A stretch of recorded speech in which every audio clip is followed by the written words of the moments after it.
My name is Olivia. I'm in my mid-30s, and for most of my adult life, I've been described with words that sound kind, but often mean something else.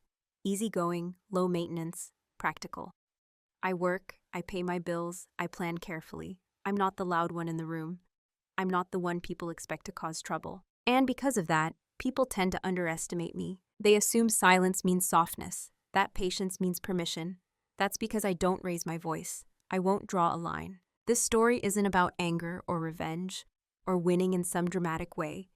It's about boundaries and what happens when someone mistakes your kindness for access.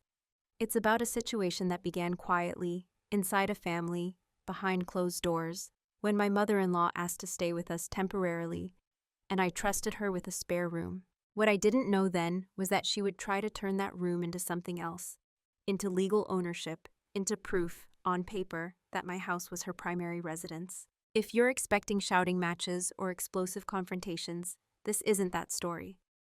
What unfolded happened slowly, in paperwork, in tone shifts, in small assumptions that stacked on top of each other until they formed something dangerous. I want to be clear about something from the start. I'm not telling this to humiliate anyone. I'm not telling it to paint myself as a hero or her as a villain.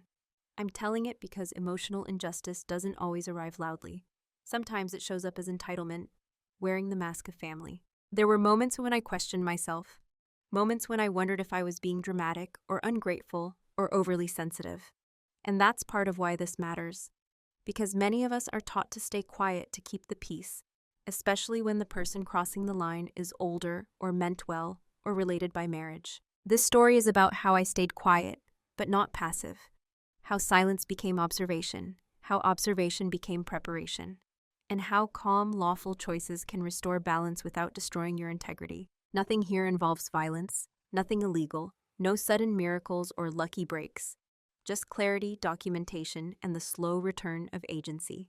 If you've ever felt invisible in your own space, if you've ever sensed that someone was slowly rewriting the rules around you, or if you've ever wondered whether staying calm means losing, I hope this story gives you something steady to hold on to. Before we go any further, let me ask you something.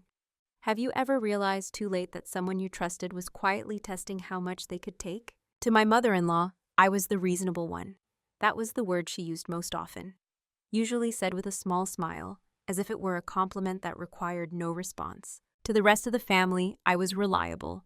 The woman who remembered birthdays, who didn't mind hosting, who never made a scene. The one who said, "It's fine," and meant it, until people stopped asking whether it really was. When I married my husband, I stepped into a family that valued tradition and hierarchy. Age mattered, titles mattered, opinions traveled downward, not up, and I fit neatly into the role that was quietly assigned to me: capable, calm, accommodating. I owned the house we lived in. Legally, financially, it was mine. I had bought it before the marriage, after years of careful saving and cautious choices, but that fact rarely came up. Ownership, I learned, doesn't always translate into authority when family dynamics decide otherwise. When my mother-in-law first spoke about needing a place to stay, it wasn't framed as a request, so much as a temporary necessity. Her voice carried that familiar tone of assumed understanding. "Just until I get back on my feet," she said. "A few months, at most." Everyone looked at me when she said it. Not directly, never directly, but in that subtle way people do when they already know the answer they expect. I nodded. I said yes. I explained the spare room, the house rules, and the boundaries in practical terms. She smiled again. "You're so easy to talk to," she said.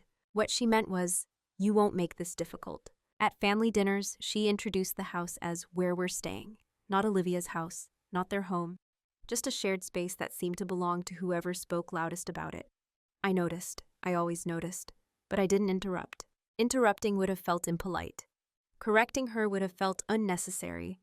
At least, that's what I told myself. People often assume invisibility looks like weakness, but invisibility, at least in my case, came from consistency. I didn't argue. I didn't dramatize. I didn't demand recognition. I let conversations move past me, even when they brushed against something that mattered. My husband trusted me. He also trusted his mother. And because I didn't express discomfort loudly, he assumed there wasn't any. Silence, after all, is easy to misread when it's calm. In those early months, I was the quiet center of the household.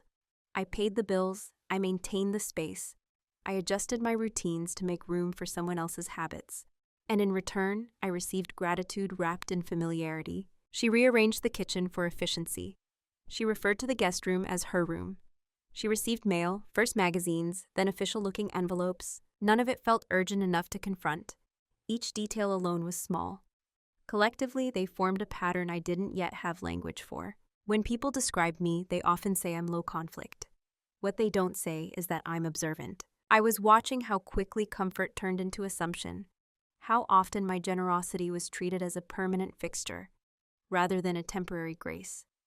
How easily my ownership faded into the background because I didn't insist on foregrounding it. And still, I stayed quiet. Not because I was afraid, not because I didn't care, but because I was taught, like many women, to believe that harmony was something you preserved by absorbing discomfort privately. At that stage, I didn't feel wronged. I felt overlooked, as if I had become part of the furniture, useful, stable, and largely unseen. That was who I was to them then. The reasonable one, the calm one, the woman who wouldn't object. They didn't realize that being underestimated is not the same as being unaware. The first moment that stayed with me didn't arrive as an argument.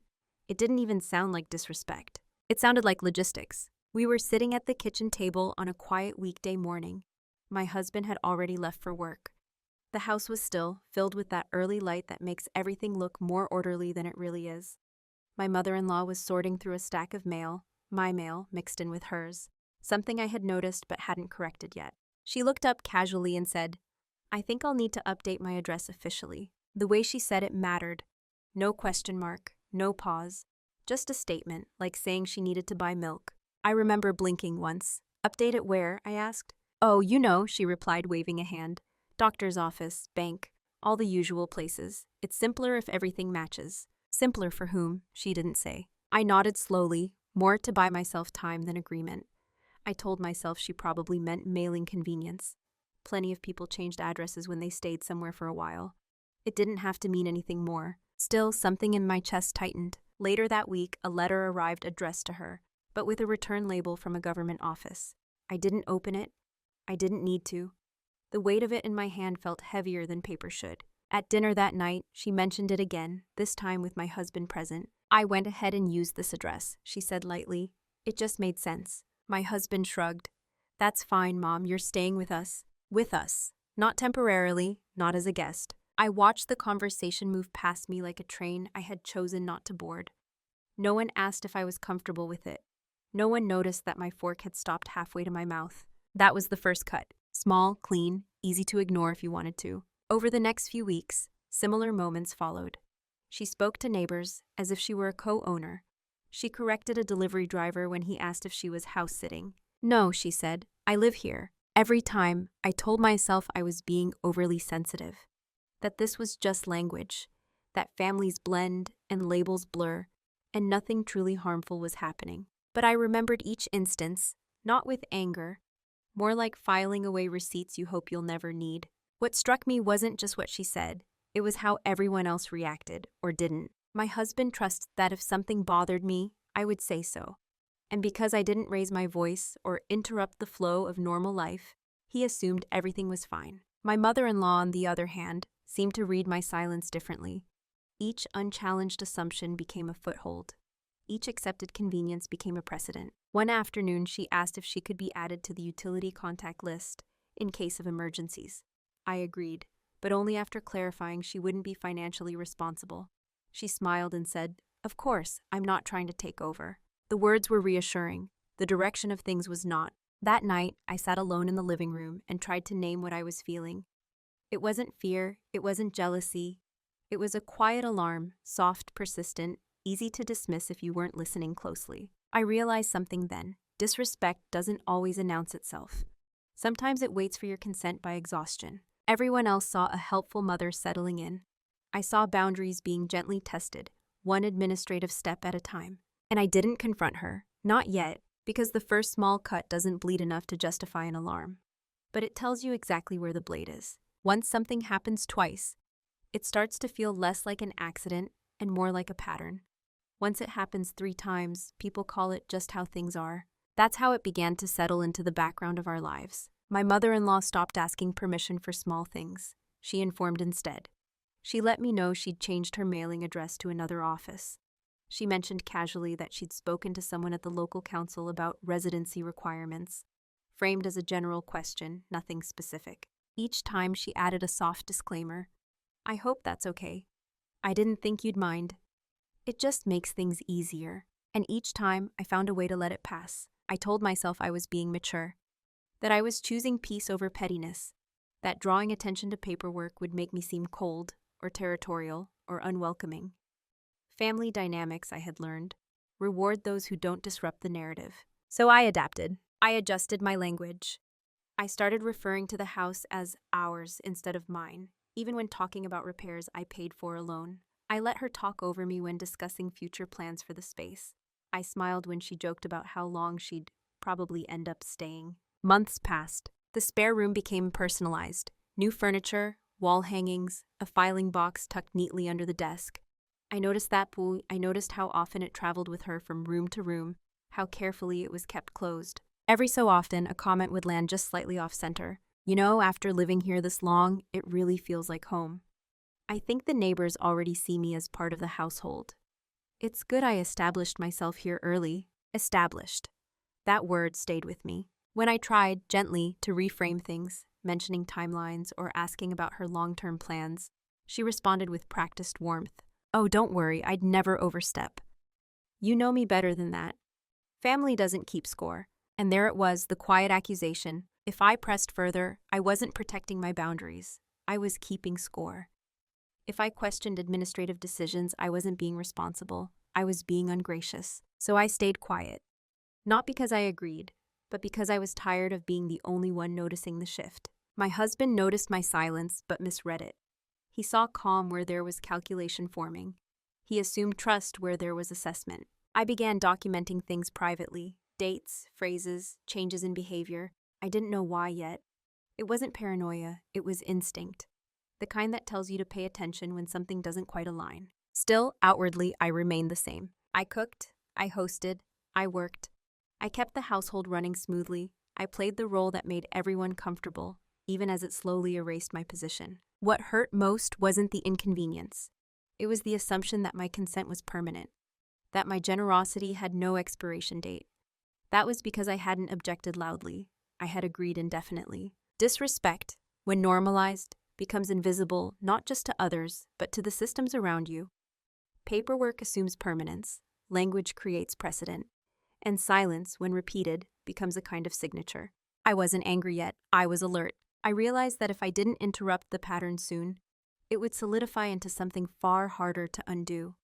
But I also knew that reacting emotionally would only reinforce the story that I was overreacting. So I waited, not passively, intentionally, because sometimes the most dangerous thing you can do in a shifting dynamic is reveal that you've noticed too early. It took me longer than I like to admit to understand that I wasn't just being overlooked. I was being assigned, not in words, in expectations. My role was the one that made everything easier for everyone else. The steady presence that absorbed inconvenience without complaint. The woman who didn't need to be consulted because she was understanding. Once I saw it, I couldn't unsee it. Family conversations flowed around me as if I were infrastructure rather than a decision maker. Plans were discussed in front of me, not with me. When something needed to be adjusted, schedules, space, finances, it was assumed I would accommodate. My mother-in-law had to become comfortable speaking on behalf of the household. She doesn't mind. We've already talked about it. This works for all of us. Sometimes she said these things while I was in the room. If I corrected her, the atmosphere changed. Not dramatically, just enough to make it clear that I was the one creating friction. A raised eyebrow, a polite laugh. The subtle message was that harmony mattered more than accuracy. So I learned what was expected of me. Be reliable, be flexible, be quiet. My husband never demanded this role of me. In many ways, that made it harder to challenge. He trusted my judgment. He also trusted that if something was wrong, I would say so. And because I was still choosing silence, he assumed there was nothing to address. What he didn't see was how my silence was being interpreted elsewhere. As consent, as weakness, as an open door. My mother-in-law began referring to the house in future tense terms that excluded me entirely. When we redo the back room, if I decide to stay long-term, it's good I'm registered here. Registered. There it was again. I realized that the role I'd been given wasn't just emotional, it was procedural. I was the host who wouldn't interfere, the owner who wouldn't assert. The woman whose name was on the deed mattered less than her behavior in the room. And I understood something else quietly and clearly. If I continued playing this role, the outcome was already decided. Not because she was malicious, not because she was plotting dramatically, but because entitlement doesn't require intent. It only requires opportunity and lack of resistance. That was the moment I stopped asking myself whether I was being fair. I started asking whether I was being clear. The two are not the same. I didn't confront anyone. I didn't change my tone. Outwardly, nothing shifted. I still smiled. I still hosted. I still fulfilled every expectation attached to the version of me they had grown comfortable with. But internally, I stepped out of the role. I stopped assuming goodwill was enough. I stopped believing silence protected peace. I stopped underestimating how quickly temporary can become permanent when no one interrupts the story. That realization didn't come with anger. It came with calm. Because once you see the role you've been cast in, you can choose whether to keep playing it. And I didn't intend to. The shift didn't happen during an argument. There was no raised voice, no dramatic line crossed in front of witnesses. It happened on an ordinary afternoon, in a moment so small it would have been easy to forget, if it hadn't changed everything. I came home earlier than usual that day. The house was quiet in the way it only is when someone else assumes they're alone. I set my bag down and heard my mother-in-law's voice coming from the study. She was on the phone, speaking softly but confidently. "Yes, this is my primary residence now," she said. A pause. "Yes, I've been here for quite some time." I didn't move. I didn't interrupt. I stood just out of sight, listening, not with shock, but with an odd sense of clarity settling in. "Primary residence, not staying, not temporarily living. Primary." She continued, answering questions I couldn't hear. Her tone practiced, familiar. This wasn't the first time she'd said these words. This was a narrative she'd already rehearsed. I walked away quietly and sat down in the kitchen. I remember noticing a crack in one of the tiles near the counter, something I'd meant to fix months ago. The normality of that detail grounded me. I wasn't angry. I wasn't hurt. I was finished doubting myself. For months, I had been telling myself that I was imagining things, that I was being overly cautious, that good intentions would naturally correct overreach if given enough time. But that sentence, my primary residence, cut through all of that. It wasn't hostile. It wasn't aggressive. It was administrative. And that's what made it dangerous. In that moment, I understood something with complete calm. If I did nothing, the story being told about my home would eventually matter more than the truth of it. I stayed in the kitchen until the call ended.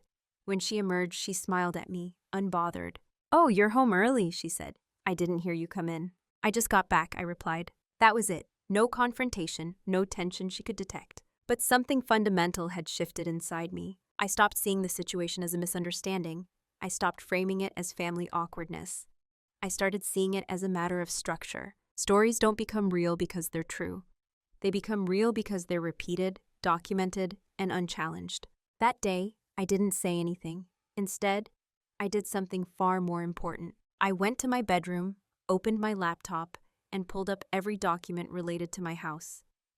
The deed, the mortgage records, the utility accounts, the timelines. Not out of fear, but out of respect for reality. I realized that quiet doesn't have to mean unprepared. That patience doesn't have to mean surrender. That emotional control is only powerful when paired with clarity. That afternoon marked the end of my confusion. From then on, every choice I made was deliberate. Not reactive, not emotional, just precise. I didn't need to confront her yet.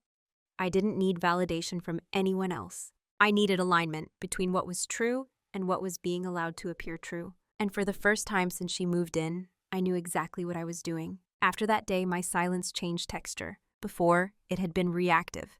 Something I fell into because it felt easier than explaining discomfort no one seemed eager to hear. Now it was deliberate, measured, chosen. I didn't withdraw. I didn't become cold. If anything, I became calmer. From the outside, nothing looked different.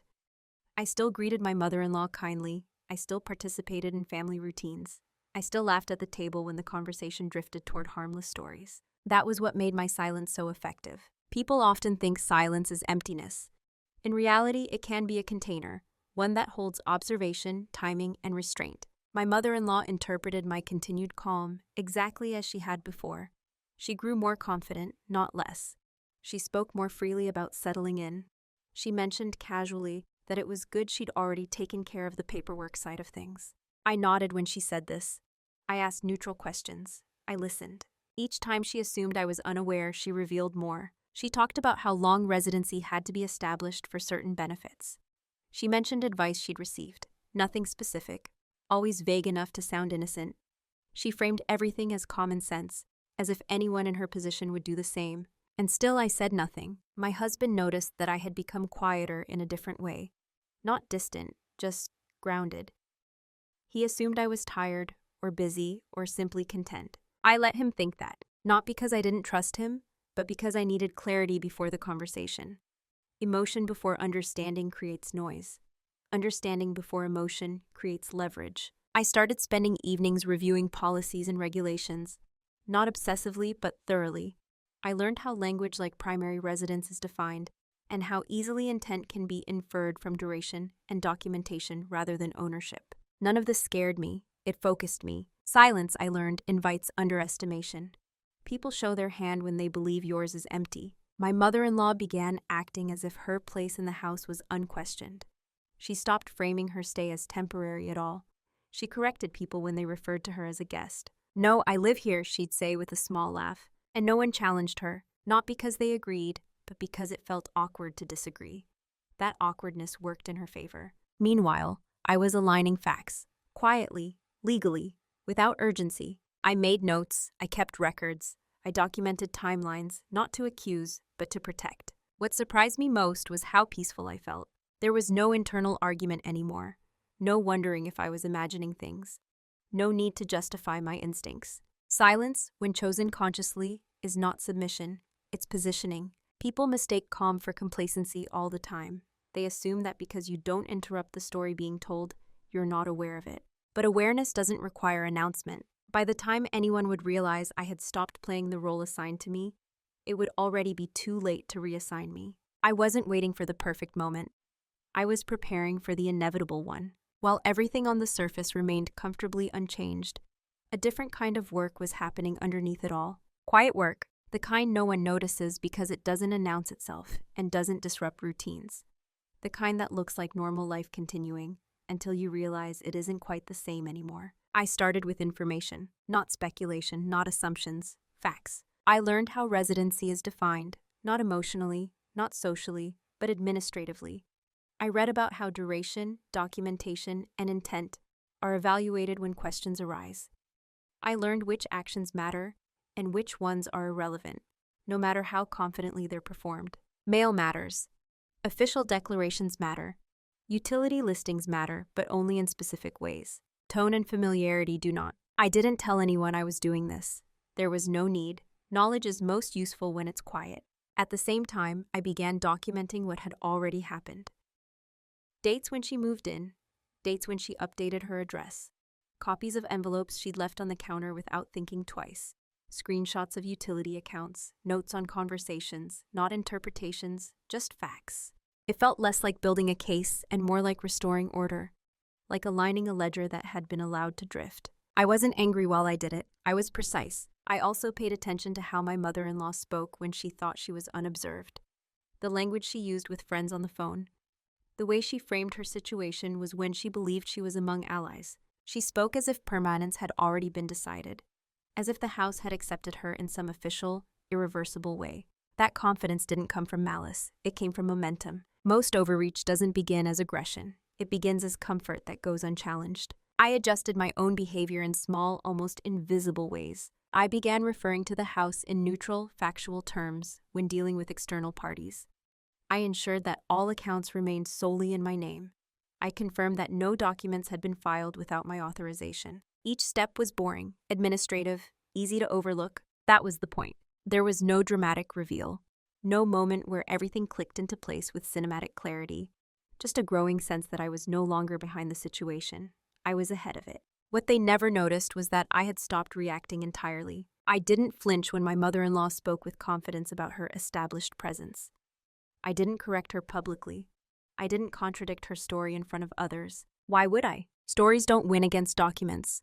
Assumptions don't win against records. I also began thinking ahead. Not emotionally, but structurally. What outcomes were possible? What paths were irreversible? Where did lines need to be drawn so cleanly that no one could later claim confusion? This wasn't about punishing her. It was about protecting myself and restoring the truth of the situation without creating unnecessary chaos. One evening, I realized something that surprised me. I felt no urgency. That's how I knew I was ready. When you're reacting, everything feels immediate. When you're prepared, timing becomes flexible. My silence had done its work. It had allowed overconfidence to grow just enough that nothing was hidden anymore. Every assumption had been spoken aloud. Every claim had been made without caution. And I had been listening the entire time. What they never noticed was that by underestimating me, they had made everything easier. I didn't need to fight for clarity. It had already presented itself. The reveal didn't come from a single document or a sudden realization. It came from alignment, a moment when scattered details, conversations, timelines, language choices, paperwork, clicked into a single, unmistakable picture. And when that happened, there was no rush of adrenaline, no satisfaction, no urge to confront anyone. Only clarity. I was sitting alone in the study late one evening, the house quiet in that deep, settled way that comes when everyone else is asleep. A stack of papers lay in front of me, neatly ordered, not dramatically, just methodically. I wasn't searching anymore. I was confirming. I had already verified the most important thing. Ownership was unambiguous. My name alone on the deed, no shared titles, no clauses that could be creatively interpreted, no gaps created by marriage or cohabitation. The house was legally mine, cleanly, definitively. But ownership is only one layer. Residency claims live in another, so I looked there. What I discovered wasn't shocking, but it was decisive. Despite her confidence, despite her language, despite the way she spoke as if permanence had already been granted, my mother-in-law had not established what she believed she had. She had declared, she had assumed, she had narrated, but she had overreached in ways that worked against her. Some documents contradicted others. Timelines didn't align cleanly. There were inconsistencies, small ones, but meaningful. Places where intent was implied, but not substantiated. Where declarations existed without the supporting structure required to make them real. And most importantly, there was a clear distinction between staying somewhere and being entitled to stay. That distinction mattered far more than she realized. The leverage wasn't aggressive. It wasn't clever. It wasn't hidden behind technical loopholes.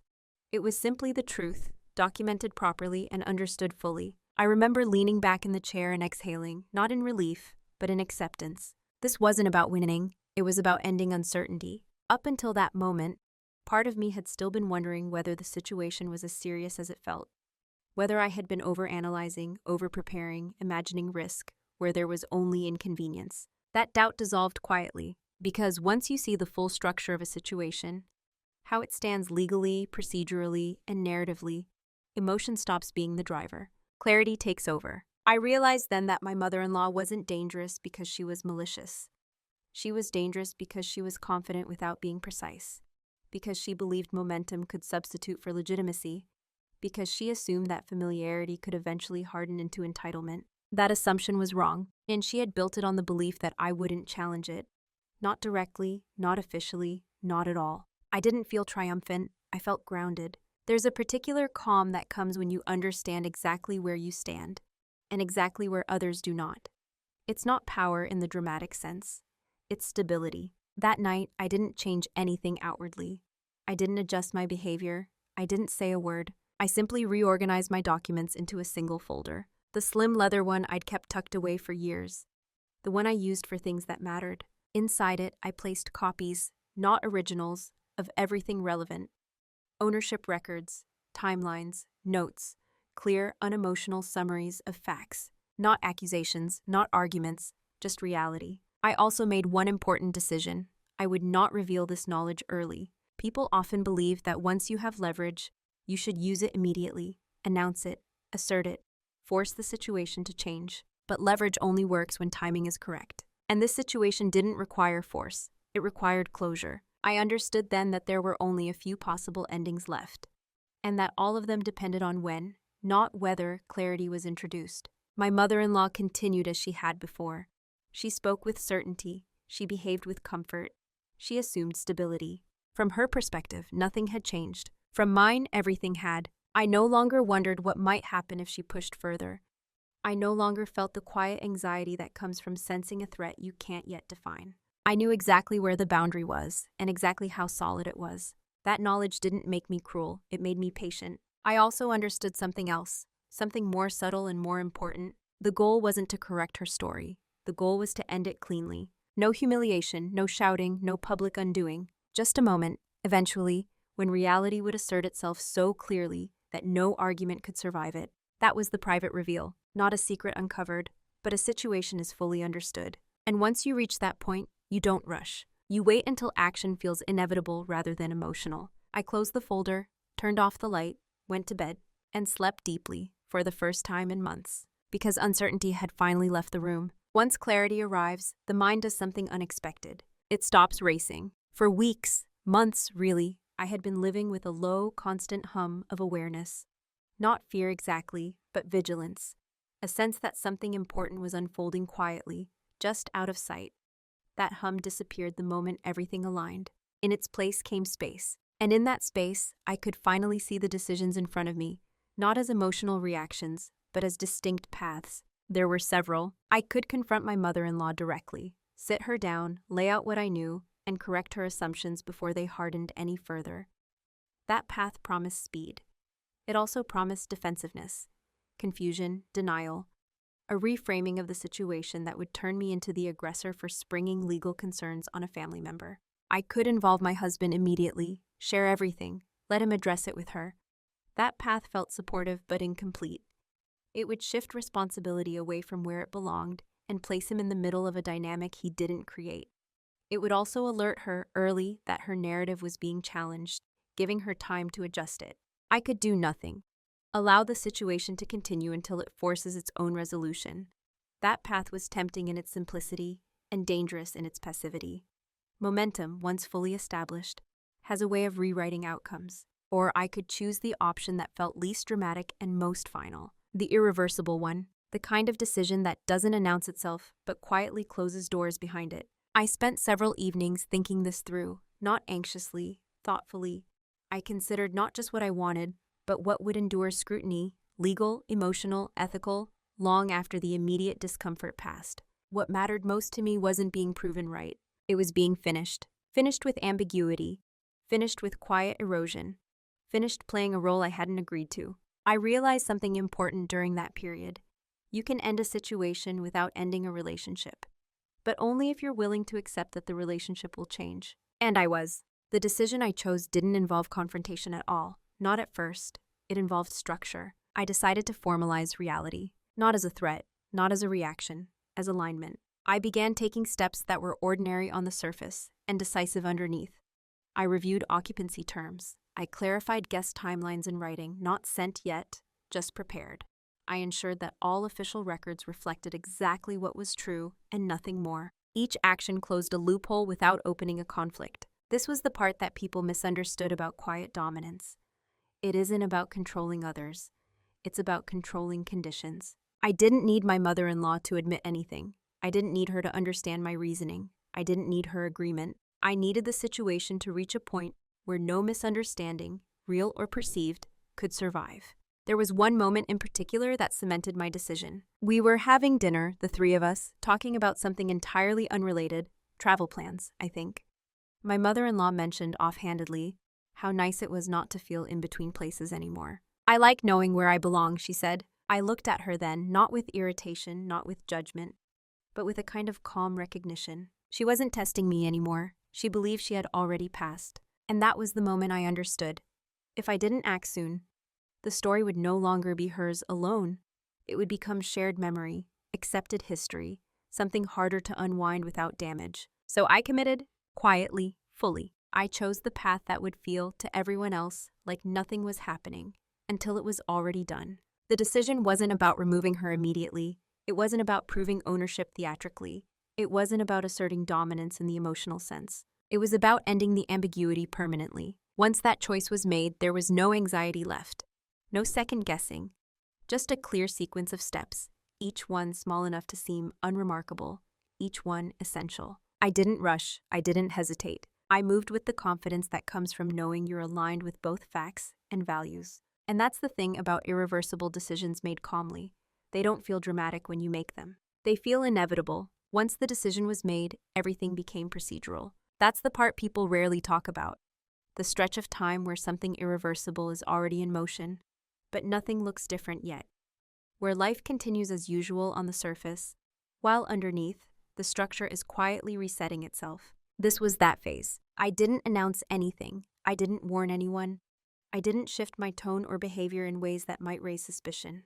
I understood that the success of what I was doing depended entirely on normalcy. So I stayed normal. I cooked dinner. I asked how her day went. I listened when she talked about errands and neighbors and plans she assumed included her indefinitely. I nodded at the right moments. I smiled when appropriate. And in the margins of that normal life, I moved. The first step was administrative, not legal action, just clarification. I contacted the institutions connected to my home and confirmed, in writing, the status of the property and its occupancy. No accusations, no added context, just factual confirmations. I made sure every record reflected the same truth, using the same language. Consistency is powerful. Next, I reviewed what hadn't been done. What she had assumed carried weight but didn't. There were no contracts, no agreements, no formal permissions beyond what hospitality implies. That absence mattered. Silence, after all, doesn't create rights, only records do. I began organizing timelines in a way that would make sense to someone with no emotional stake in the situation. If a stranger looked at this, an official, a mediator, anyone objective, what story would the facts tell? That question guided everything. I also prepared something I hoped I wouldn't need but knew I should have. A clear, calm outline of expectations. Not a confrontation letter, not a demand, just a statement of reality, written in neutral language, ready to be used if and when the time comes.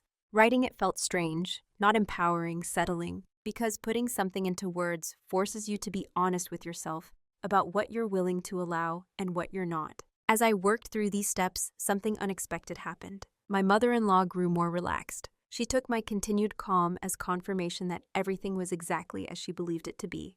She made longer-term plans. She talked about the future without qualifiers. She mentioned improvements she might make eventually. Every assumption she voiced told me I was moving at the right pace. People think silence is risky because it gives others space to act. But silence paired with preparation does something else entirely. It gives them space to reveal. I didn't interrupt that process. I also paid attention to myself, to see whether any part of me felt rushed or vindictive, or eager for a reveal. None of it did. That was important. If at any point my actions had been driven by a desire to shock or correct her publicly, I would have stopped. That wasn't who I wanted to be, and it wouldn't have served the outcome I needed. This wasn't about dominance in the loud sense. It was about finality. Every step I took was reversible right up until the moment it wasn't. And I waited until I was certain, completely certain, that I could live with the outcome no matter how uncomfortable it became. During this time, my husband remained unaware, not because I was hiding something from him maliciously, but because nothing had reached the stage where it needed to be discussed yet. I wasn't acting against anyone. I was acting for clarity. Eventually, I reached a point where all the groundwork was done. There was nothing left to prepare without triggering the very confrontation I was deliberately avoiding. That's when I stopped moving. I waited. Not anxiously, patiently. This is the part people misunderstand the most. They think momentum has to be constant, visible, and assertive. But momentum can also be quiet and internal, held steady until the conditions are right. And they were becoming right. My mother-in-law, confident and comfortable, took one final step she believed was harmless. A step that, from her perspective, simply formalized what she already considered true. From mine, it marked the end of silence, but not yet the end of calm. Because when you move in silence, the consequences don't arrive loudly. They arrive suddenly. The first consequence didn't look like a conflict. It looked like confusion. My mother-in-law came home one afternoon, carrying the kind of irritation that tries to pass itself off as inconvenience. She set her bag down harder than usual and said, almost to herself, "That's strange." I looked up from the kitchen. "What is?" She hesitated, then waved it off. "Nothing, just something with my paperwork. I probably filled something out wrong." I nodded and went back to what I was doing. That was the moment I knew the shift had begun. When carefully aligned reality meets an assumed narrative, the first thing that breaks is certainty. Not loudly, not publicly, internally. Over the next few days, the atmosphere changed in subtle ways. She made more phone calls than usual. She asked vague questions. She double-checked things she had previously spoken about with confidence. Have you ever had issues with addresses not matching? She asked once, too casually. No, I replied. I've always kept mine consistent. That answer landed differently than she expected. I could tell by the pause that followed. What she was experiencing wasn't confrontation, it was friction. The kind that happens when the world stops cooperating with a story you've been telling yourself. She began to lose small conveniences she had taken for granted. Nothing dramatic, nothing cruel, just a quiet recalibration, a form that required clarification. A process that couldn't proceed as assumed. A question she couldn't answer definitively anymore. Each time she grew more unsettled. She didn't accuse me, not yet. She didn't even suspect me. In her mind, I was still the reasonable one, the calm, accommodating presence who wouldn't interfere. That belief protected me. Meanwhile, my husband sensed something was off, but not enough to identify it. He noticed his mother was distracted, shorter in her responses, slightly on edge. He asked her if everything was okay. It's just bureaucratic nonsense, she said. You know how these things are. He shrugged. Bureaucracy was no one's fault. I stayed quiet, not because I enjoyed her discomfort. I didn't. But because this was the natural consequence of assumptions meeting structure. Nothing had been taken from her. Nothing had been revoked. Nothing had been announced. What she was feeling was the loss of certainty. The realization that something she thought was settled was, in fact, unresolved. And unresolved things are unsettling. She started referencing her stay differently. Less declarative, more tentative. Well, while I'm here, as long as I'm staying, for now at least, language matters, especially when it begins to retreat. I watched this shift without satisfaction. There was no victory in it for me, just confirmation. I also noticed something else, how quickly others adjusted without being told. Neighbors stopped assuming she was permanent. Family members asked more questions about her plans, not because I had said anything, but because her confidence had cracked. And people sense that instinctively. The world responds to alignment even when no one explains it. That was the hardest part to witness. Not because it hurt me, but because it revealed how fragile entitlement really is once it's unsupported. She tried once to reassert herself. I've been here a long time, she said during dinner, carefully watching my reaction. I think that should count for something. I met her eyes calmly. Time matters, I said, but so does clarity. It wasn't a threat, it wasn't an argument. It was a statement. She didn't respond. From that point on, the imbalance became visible. Not because I highlighted it, but because it could no longer hide behind confidence. The consequences had begun, not loudly, not cruelly, just steadily. And once that process starts, it doesn't reverse itself. By the time my mother-in-law realized something was truly wrong, she could no longer name exactly what it was. That's how you know a turning point has passed. The calls became more frequent, longer, less confident. She stopped taking them in common areas and retreated into her room, closing the door behind her in a way she never had before. When she emerged, she carried a careful politeness that hadn't been there previously.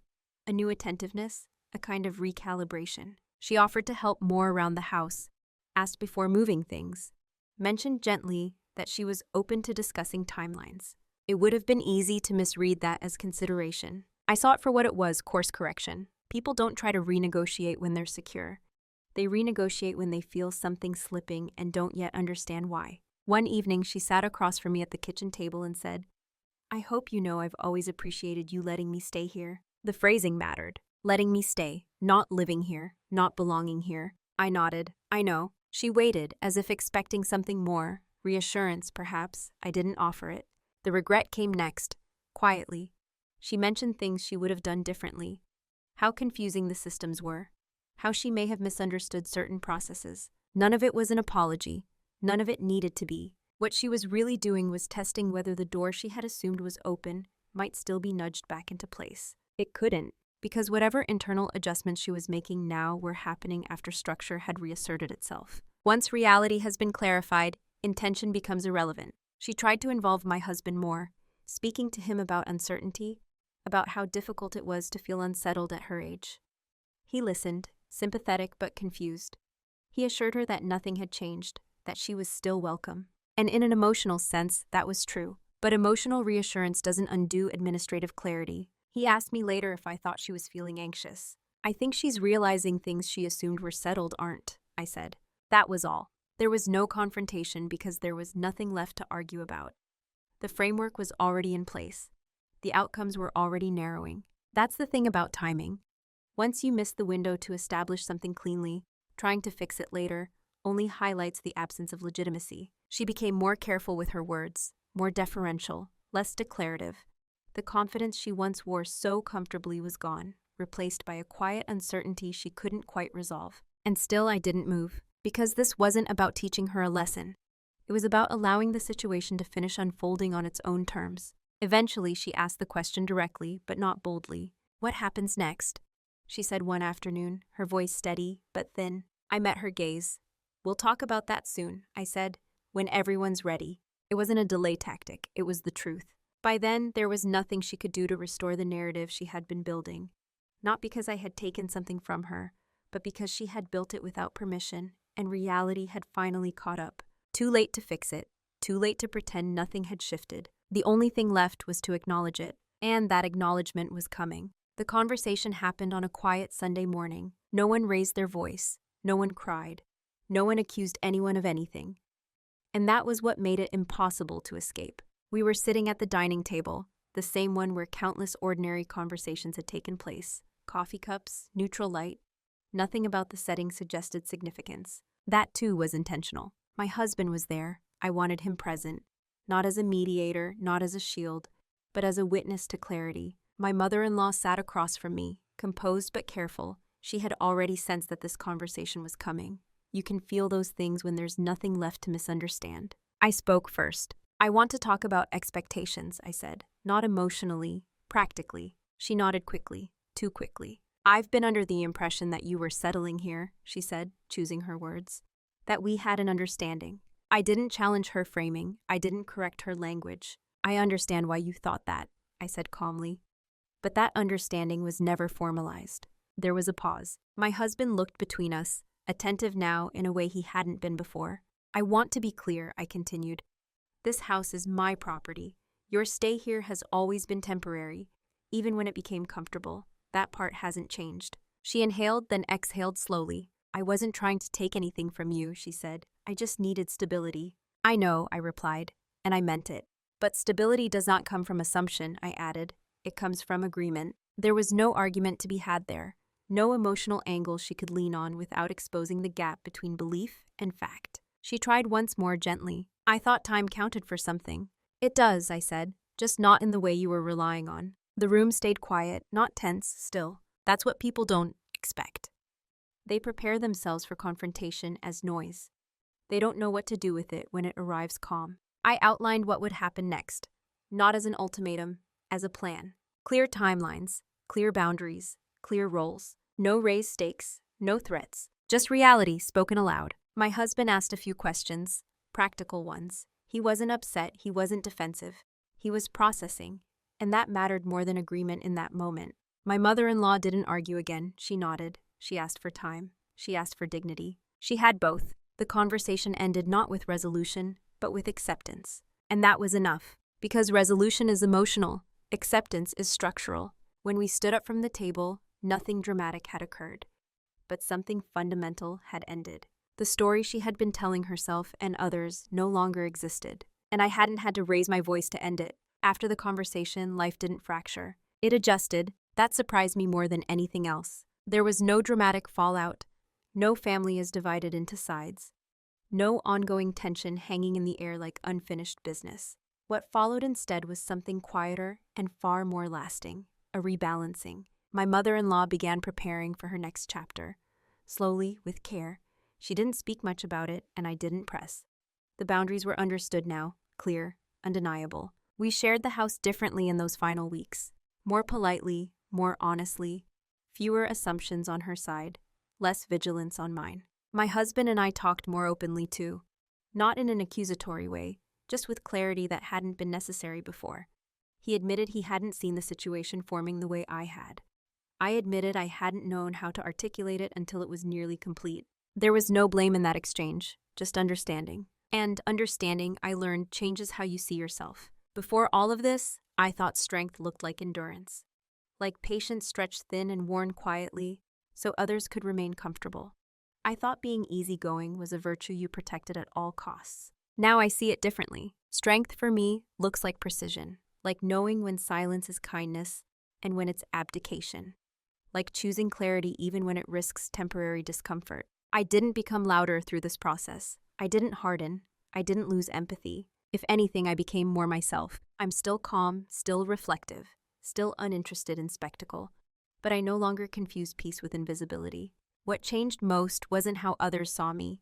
It was how I saw my role in my own life. I don't wait for permission to protect what I've built. I don't assume good intentions will override unclear boundaries. I don't measure my fairness by how little space I take up. And I don't need to prove anything to anyone. That's the quietest kind of dominance. Not control over others, but control over what you allow to exist around you. There's no bitterness when you act in alignment with your values. No lingering resentment when you choose clarity over conflict. Just a steady sense of self-trust. I trust myself now in a way I didn't before.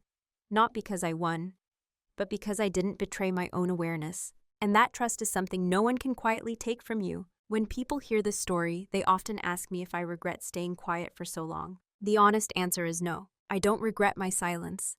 I regret only the version of myself that believed silence was the same thing as surrender. Because once I understood the difference, everything changed. What this experience taught me isn't about family conflict or property or even trust. It's about how power actually works in everyday life.